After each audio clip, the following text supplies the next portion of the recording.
Okay.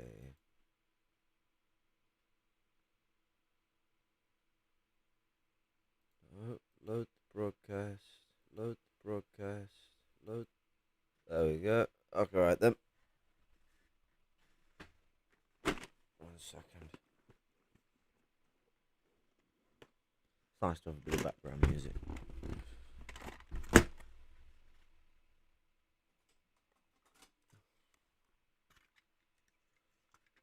So what's it?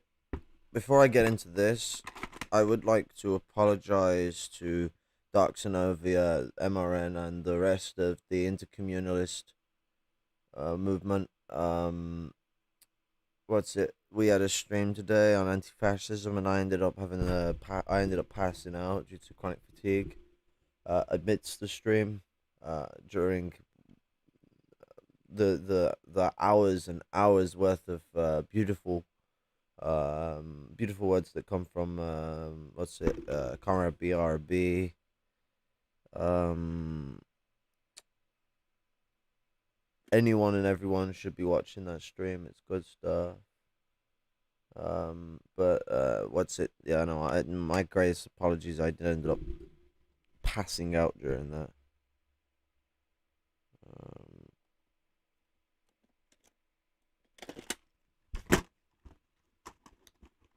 Actually, I'll put the box back in the thing.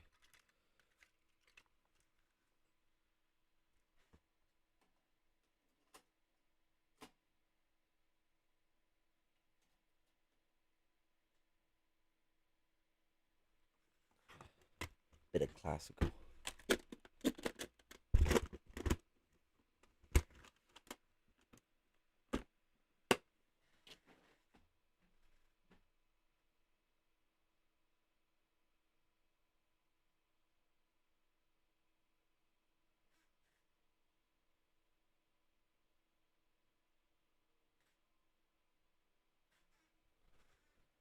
All right then. Let's get this article ready. So I guess a lot of this does intersect with the discussion on fascism. What I'm seeking to talk about here today is the issues regarding race and why the perception of synonymizing whiteness and Europeanism is a falsehood and uh, uh, an idiotic behavior of essentially people that are very stoked up on whiteness. I wouldn't call them white supremacists by choice, but they're guising into that direction by folly. Um, Whiteness is a colonial construct that was exported by Britain, France, and Spain. It was developed for colonialism based on the contradictions of colonialism. It's where what we hear as American exceptionalism or British exceptionalism is sourced from. White exceptionalism. Um, the modernization of these colonial structures comes with the entailing of humanism. Sorry, I'm having some fucking technical problems. And so the thing to be taken in with all of this, so this colonial structure of whiteness is not just confined specifically to skin color. Skin color is only one determining factor, and this is what uh this article I'll be reading really gets into the clarifiers of whiteness in South Africa, and this is how apartheid has based itself before South Africa existed, after South Africa existed, whether they clarify this in legal law or not. South Africa just went as far as to be blatant with it and give us some very telling information.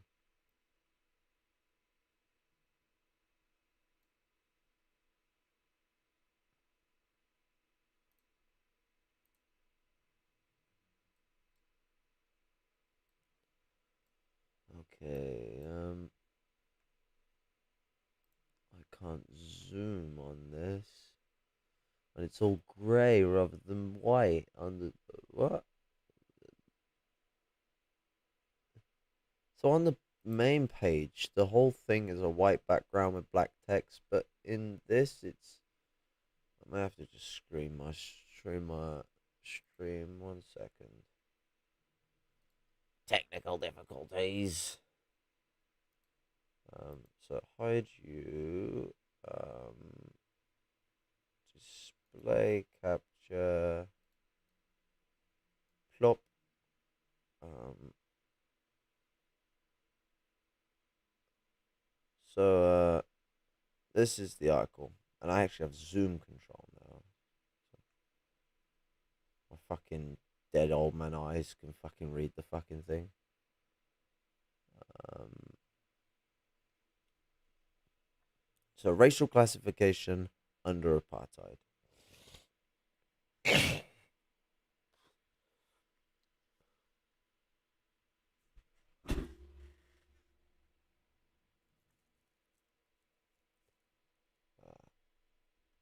Okay, this is by Angela Thompson. Don't know who the person is, but this article is I gave it. I haven't read the entire thing, but I gave it a good read. It's all right. Um, what's it?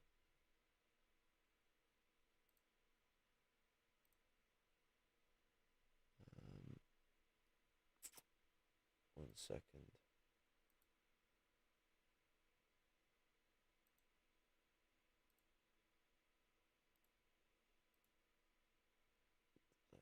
That will work better because then it will. What's it?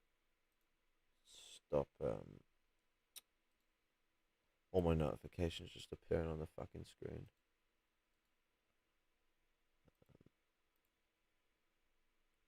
All right then.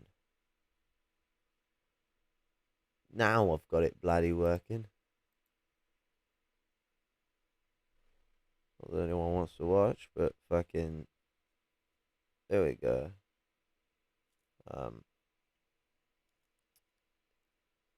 in the apartheid state, in the apartheid state of South Africa, your racial classification was everything.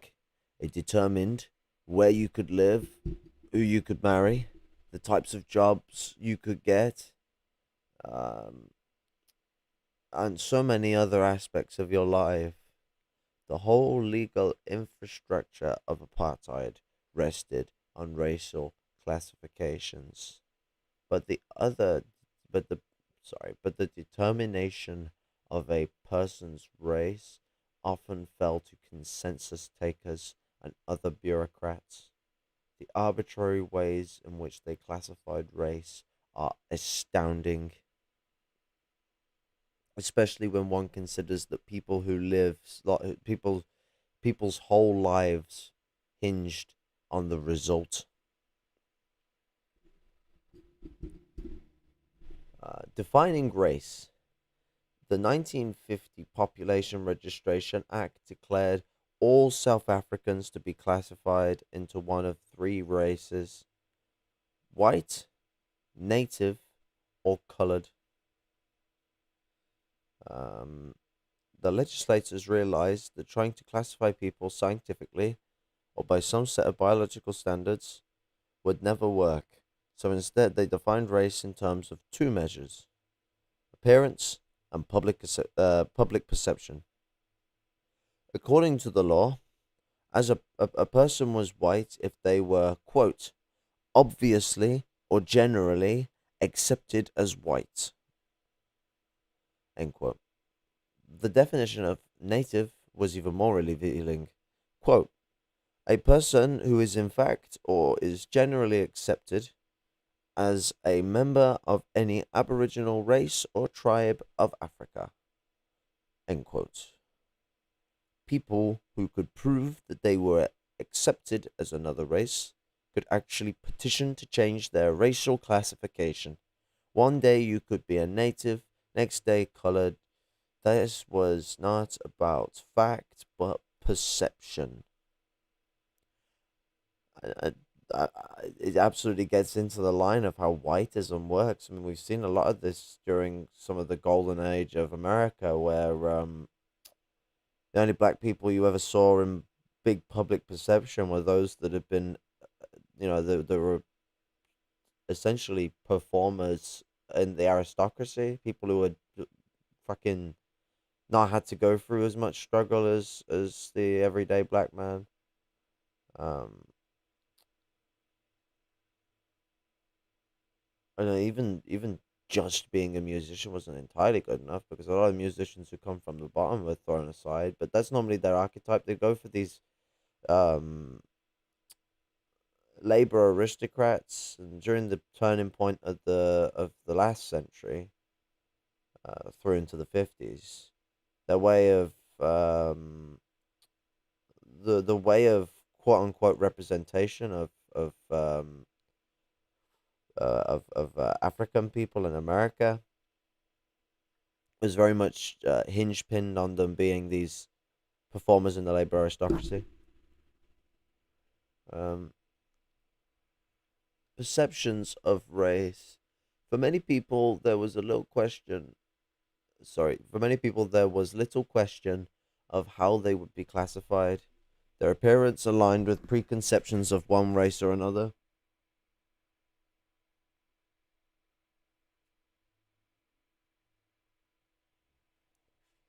Um, uh, and they are associated only with people of that race.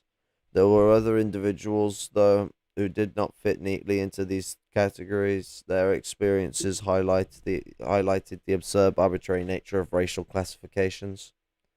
In the initial round of racial classifications in the 1950s, census takers quizzed um, those whose classification they were unsure about. They asked people on the languages they spoke, their occupation, whether they had paid native taxes in the past, who they associated with, and even what they ate and drank. All of these factors were seen as indicators of race. Race, in this respect, was based on economic and lifestyle differences, the very distinctions apartheid laws set out to quote protect end quote. Testing race. Over the years, certain unofficial tests were also put up to determine race of individuals who either appealed their classification or whose classification was challenged by others. The most infamous of these was the pencil test, which said that if a pencil placed in one's hair fell out, he or she was white. If it fell out with shaking, colored, and if it stayed put, he or she was black. This is some fucked up shit. It really reminds me of a lot of the shit I've heard from Africans who are in America and have to deal with white people wanting to touch and play with their hair. It's this shit, but this is in its full blown consent.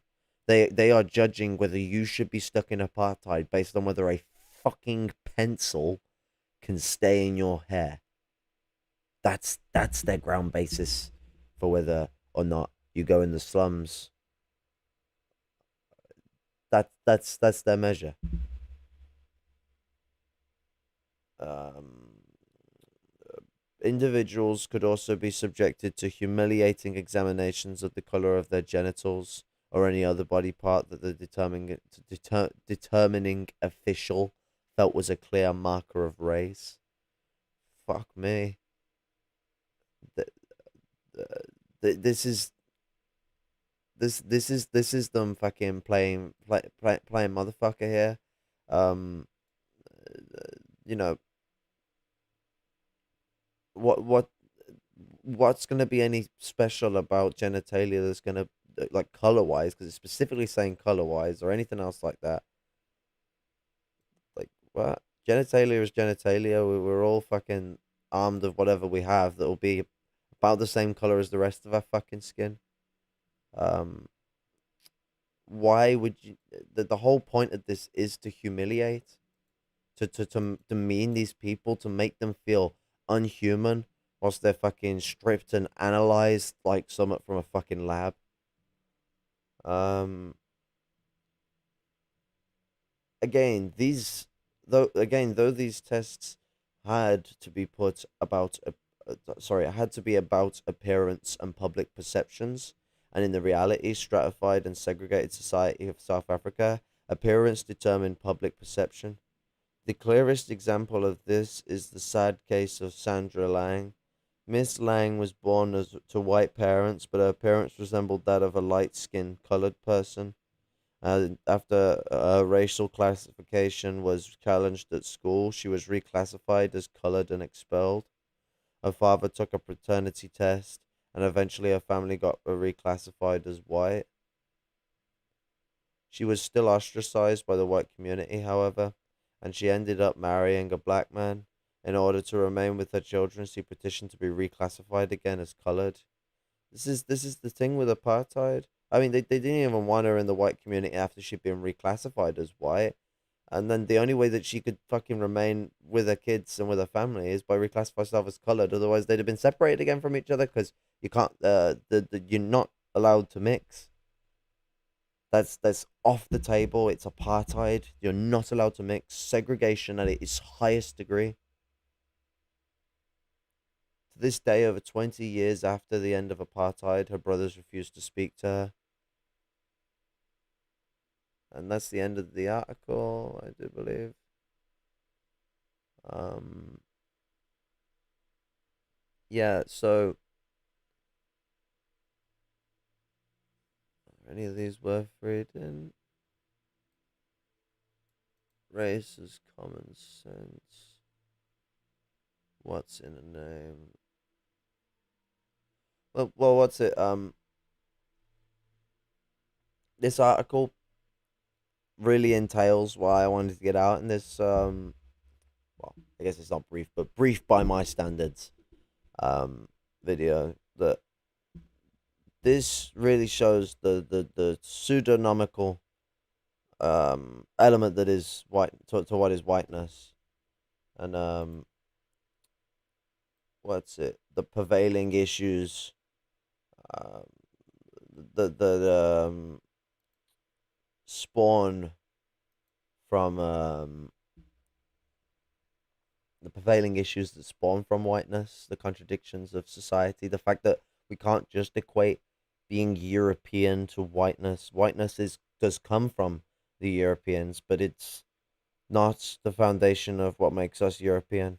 It's not the foundation of what makes people any people. Actually, if we see the classifications of South Africa, whiteness is a specific entailment to the privileges of which you can attain in society. So it has no quarter in socialist struggle. The whiteness has no quarter in revolution. Actually, it is it is a poignance of colonial reaction when people are defending whiteness, and it is therefore counter-revolutionary thought. We must challenge the colonial structure at B.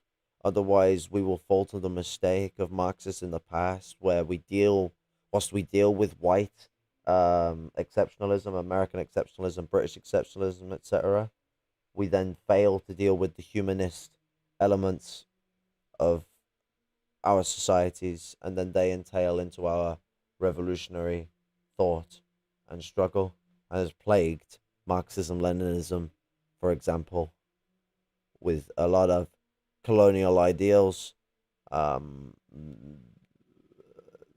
that fortunately down the line have been more figured out, but it comes into that comeuppance. If we're not conscious about these issues, if we don't get on the right side of history, we will be trampled over by history. Struggle does not die, it has setbacks. You can't, there's no end to struggle or be the end of the world.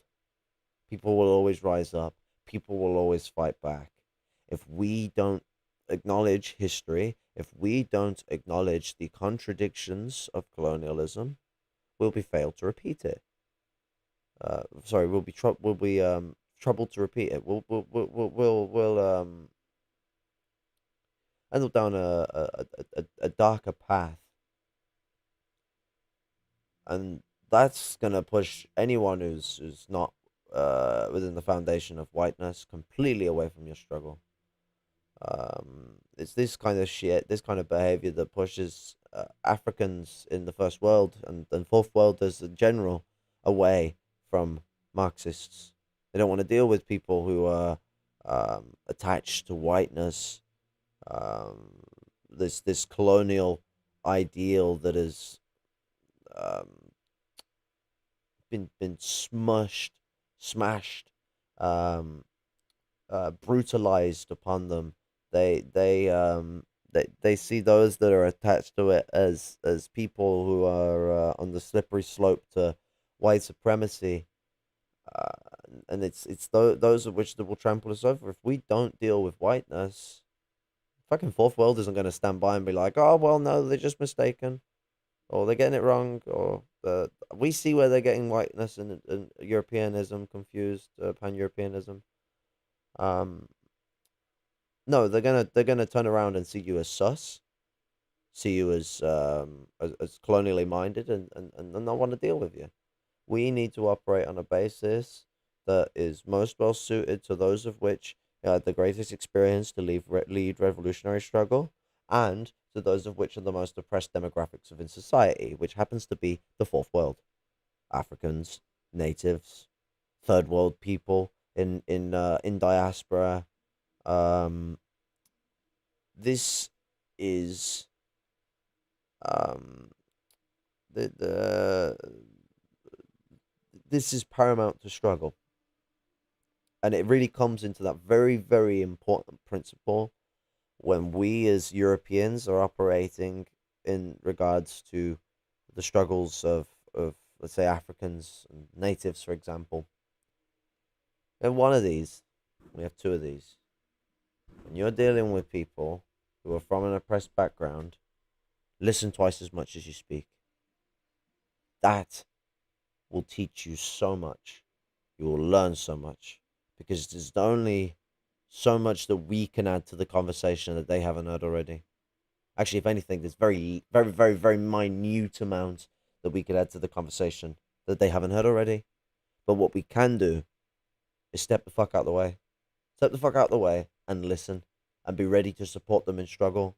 Not try and manhandle the situation and think that we're the arbiter of ending racism, because we're fucking not. And not to think that, and not to be so childishly attached to whiteness, like it's a paramount importance to society when we are Europeans. Like I don't identify with myself because I'm like with my past history, because I'm white or because it's white. I identify with myself on the basis that I'm English and I'm Irish in background, in that's what I pride myself on. I don't pride myself on the fact that I'm white. I pride myself on the fact that I'm European.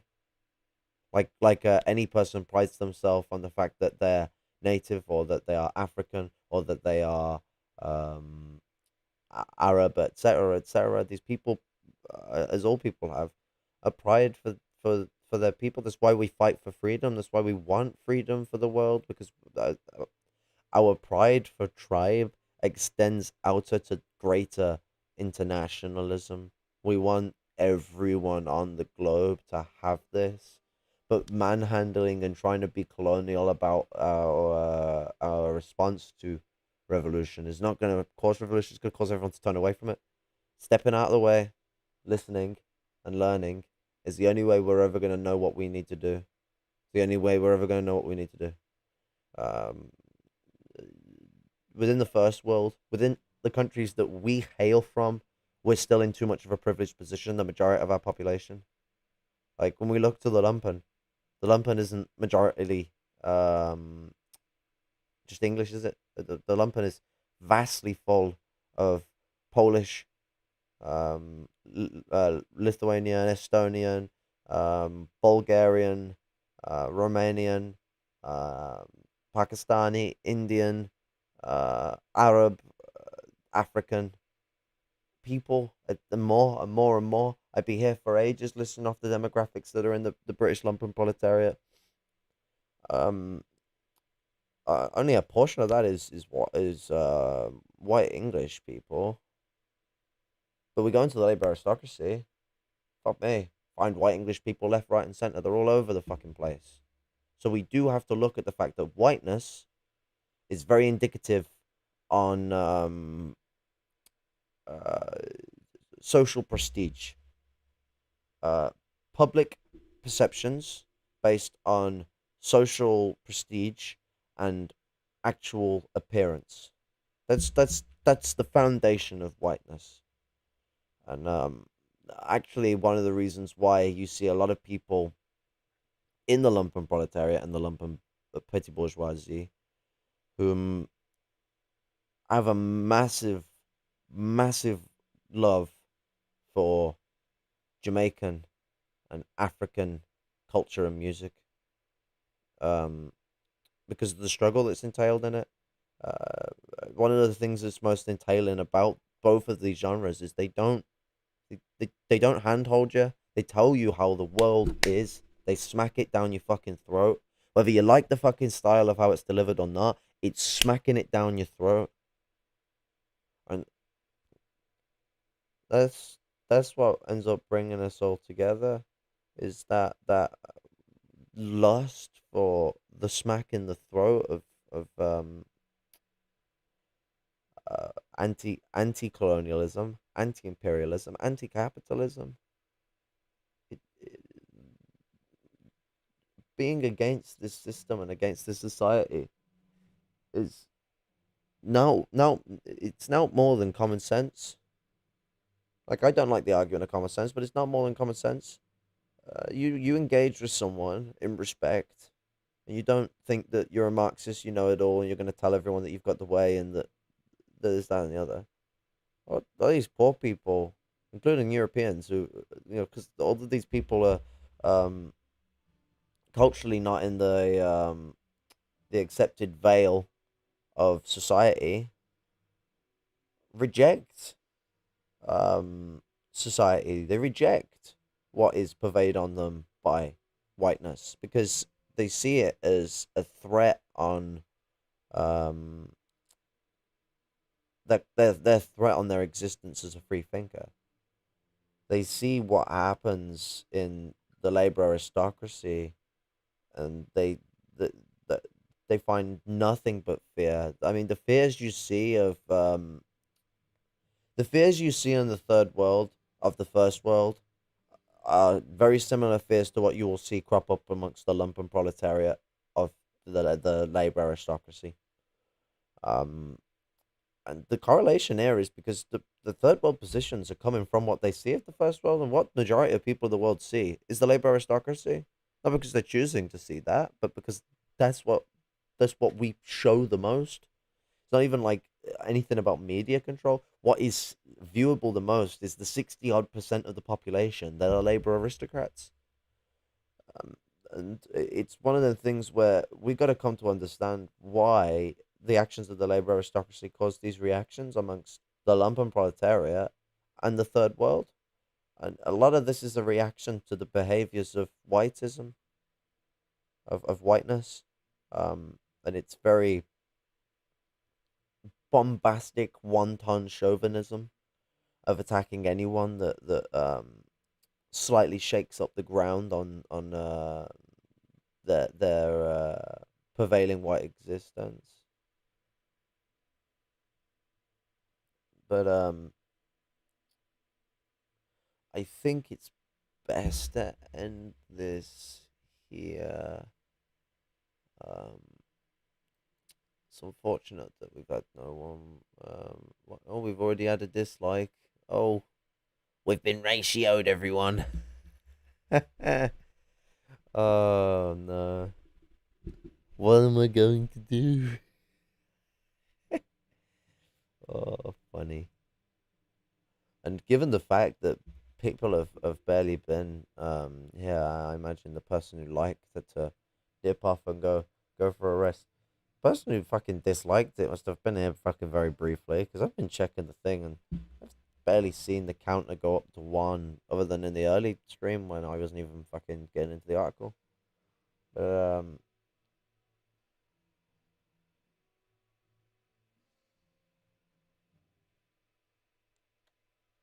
But that's it.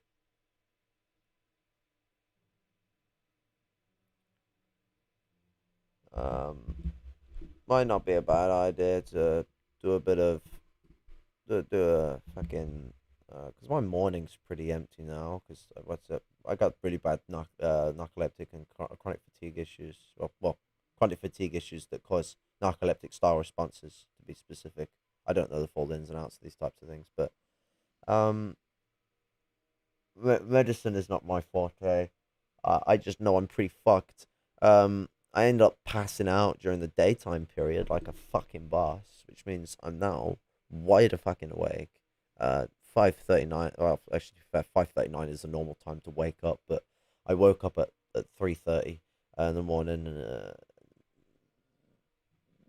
fucking shows while I'm doing fucking on the mental fucking front, but yeah, I think I might encompass the morning with a wee bit of fallout. 'Cause I got big portion of time available now, I guess. Like the only thing that's really come up in my day today is I have yeah, I got a cassette related delivery on the way because I'm an oldsman. So respect. Uh, what's it? Red salute. Catch you on the flip side of the other side, comrades.